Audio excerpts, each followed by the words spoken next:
Salut à tous les gars, on se retrouve pour le débrief du match entre l'OM et le Paris Saint-Germain qu'on a vécu ensemble ce soir. D'ailleurs, avant de parler du débrief, n'hésitez pas à mettre un petit j'aime et à vous abonner. Je vous dis aussi que cette vidéo est sponsorisée par Winamax. En ce moment, tu peux profiter de 2 bonus de bienvenue avec mon code promo SODRED10. N'hésite pas à regarder dans la description ou en commentaire épinglé si ça t'intéresse. Du coup, pour parler du match, les amis, forcément, si t'es supporter du Paris Saint-Germain, ça t'a plu.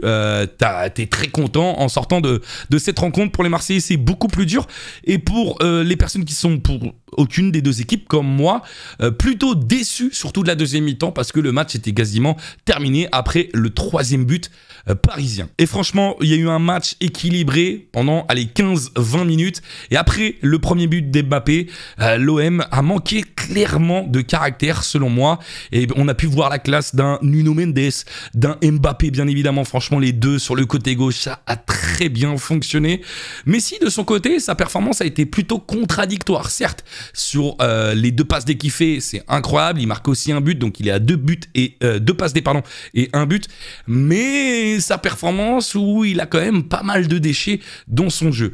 Par contre, côté parisien, beaucoup ont été au niveau. Je parle bien évidemment de Donnarumma, Ramos, Marquinhos, Danilo, son entrée elle est magnifique. Vitinha qui fait l'un des meilleurs matchs sous les couleurs du Paris Saint-Germain. Même Fabien Ruiz a réussi à vraiment rentrer dans la dynamique et ça a été très intéressant du coup du côté du PSG. Je parle pas non plus de Verratti, mais il a été aussi plutôt bon, Marco Verratti. Et après Nuno Mendes, franchement, Nuno Mendes et Mbappé, pour moi, c'est le duo vraiment du PSG qui a fait le plus mal aux Marseillais. Ça manquait de caractère, comme je vous le disais, du côté de l'OM. On n'a pas vu Alexis Sanchez. Under, il a tenté, mais voilà, c'était compliqué. Tavares, il a complètement en première mi-temps perdu son duel face à Nuno Mendes. On parlait beaucoup du débat Mendes, Tavares, lequel des deux est meilleur. Moi, je vous avais dit Mendes, je préférais Mendes. Et là, on l'a clairement vu ce soir, en tout cas.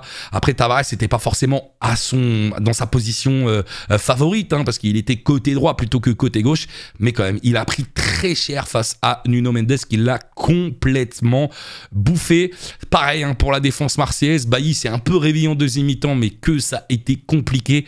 Les espaces qu'ont laissé les Marseillais aux Parisiens, c'est pas possible, les gars. Autant en Coupe de France, l'OM avait joué un vrai match de Ligue des Champions. Là, très clairement, ils n'étaient pas au niveau. Ce soir, les Marseillais, et l'absence d'Mbemba est pour moi l'un des facteurs qui fait que l'OM n'a pas été au niveau. La défense vraiment à la rue, comme je disais, Sanchez pas au niveau. Et j'ai pas parlé d'un joueur, il me semble, c'est Donnarumma qui a été excellent plusieurs fois. Il a sauvé les Parisiens dans les moments, surtout en début de match où c'était chaud. Mais il y a aussi la parade sur la tête d'Alexis Sanchez, la parade aussi sur la frappe à bout portant de Vitinha. Donc voilà, Donnarumma, excellent. Voilà un petit peu pour le débrief de cette rencontre. N'hésitez pas à me dire, les gars, si ça vous plaît comme débrief. Il y en a beaucoup qui le font. Yanis, par exemple, qui le fait, l'immigré parisien. Mais moi, voilà, ça sera moins régulier, je pense. Mais là, c'était quand même un gros match. Et ça valait peut-être la peine de revenir dessus. N'hésitez pas à me dire, n'hésitez pas à liker et n'hésitez pas à partager, bien évidemment. On se retrouve très vite.